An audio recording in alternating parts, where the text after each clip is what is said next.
Hello students, welcome to all. তো আজকে আমাদের কোনো ক্লাস না, আজকে আমরা একটা টপিক নিয়ে কথা বলবো। সেটা হচ্ছে ক্লাস 11 এ উঠে অনেক স্টুডেন্ট একটা মারাত্মক ভুল করছে। সেটা কি? সেটা হচ্ছে যে ক্লাস 11 এর ভাবছে যে ক্লাসের 11টা ভালো করে না পড়লেও হবে, আমরা বোর্ডেরটা ভালো করে পড়বো, দিয়ে মার্কস নিয়ে আসবো। তো এটা একদম ভুল ধারণা। তোমরা ক্লাস 11টাকে নেগলেক্ট যদি করো, তোমার 12 এর রেজাল্ট ভালো হবে না। ঠিক আছে? ক্লাস 11 এর জিনিসগুলোকে তোমাকে ভালো করে শিখতে হবে। আর একটা জিনিস, কখনো এরকম বলবে না, ধরো কোনো একটা যে স্যারের কাছেই পড়ো না কেন তোমরা, কোনো একটা টপিক শিখে পড়াচ্ছেন, উনি তারপরে সেই জিনিসটা, ধরো ফিজিক্সের কোনো একটা টপিক পড়াচ্ছেন, তো তুমি কি করলে সেই টপিকটা স্যারের কাছে পড়ে এসে একবার ওপরে ওপরে দেখে নিলে, ঠিক আছে? হবে না। তুমি ওই মাধ্যমিকে যেভাবে পড়েছো ওভাবে পড়লে হবে না, তোমাকে পড়ার যে স্ট্র্যাটেজি সেটা চেঞ্জ করতে হবে। কিভাবে পড়তে হবে তাহলে? প্রথমে তুমি ওই যে জিনিসটা স্যার পড়িয়েছেন সেটা বাড়িতে এসে তুমি ওই যে ডিরাইভেশনগুলো রয়েছে সেগুলো নিজে হাতে খাতায় প্র্যাকটিস করো। ঠিক আছে? ওই শুধু বই ওপর ওপর দেখলে হবে না, তোমাকে খাতাতে প্র্যাকটিস করতে হবে। ঠিক আছে? খাতাতে প্র্যাকটিস করো জিনিসগুলো। তারপরে আগে ভালো করে থিওরিটাকে তোমরা নিজের আয়ত্তে আনো, বুঝে নাও জিনিসটাকে। তারপর আহ, যেটা 11-12 মেন যেটা লক্ষ্য থাকে সেটা হচ্ছে নিট বা জেই। তো তারপরে তোমাকে হচ্ছে যে স্ট্যান্ডার্ড নিউমেরিক্যাল সলভ করতে হবে। ঠিক আছে? ভালো ভালো কোশ্চেন তোমাকে সলভ করতে হবে, এবং যে কোশ্চেনগুলো তুমি পারছো না, ঠিক আছে, সেই কোশ্চেনগুলোকে আবার রিপিট করতে হবে। ঠিক আছে? রিভিশন হচ্ছে ভেরি ইম্পর্টেন্ট। অনেকেই কি করে, একটা জিনিস ভুল করে যে বহু বই পড়ে, ঠিক আছে, বাট রিভিশন করে না, তাদের রেজাল্ট কিন্তু ভালো হবে না, তাদের নিটেও আসবে না রেজাল্ট, আর তোমার নিটেও র্যাঙ্ক আসবে না, আর তোমার জেই টু র্যাঙ্ক আসবে না। ঠিক আছে? রিভিশন হচ্ছে ভেরি ইম্পর্টেন্ট। আর একটা নোট থাকবে, ঠিক আছে? সেই নোটে তোমার সমস্ত জিনিস হচ্ছে শর্ট করে গুছিয়ে লেখা থাকবে। জাস্ট নোটটা খুললেই তোমার কি কি পড়িয়েছেন স্যার সেই জিনিসগুলো হচ্ছে মাথায় আসবে।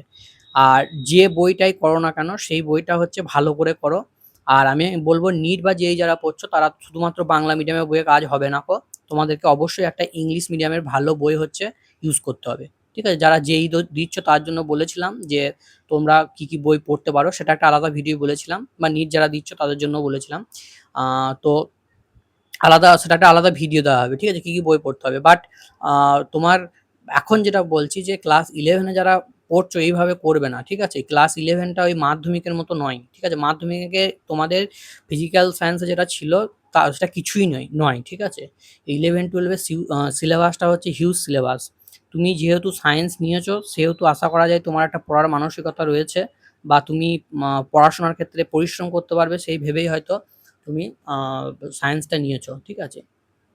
তো ভালো রেজাল্ট করতে গেলে তোমাকে খাটতে হবে, সোজা কথা। 11-12-এর সিলেবাসটা অনেকটাই বড়। তো এই কথাগুলো মাথায় রেখে চলো, এবং ক্লাস 11টাকে নেগলেক্ট করো না। ঠিক আছে? নেগলেক্ট করো না, জিনিসগুলো ভালো করে শেখো।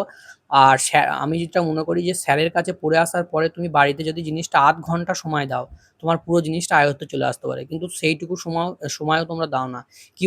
কি হয় এই সময়তে, বেশিরভাগ যে স্টুডেন্টগুলো আছে তাদের এজ হচ্ছে 17-18 হয়। তো এই সময় তোমাদের ডিস্ট্রাকশন হচ্ছে যে শরীরে কিছু হরমোনাল চেঞ্জের জন্য হচ্ছে ডিস্ট্রাকশন প্রচুর আসে।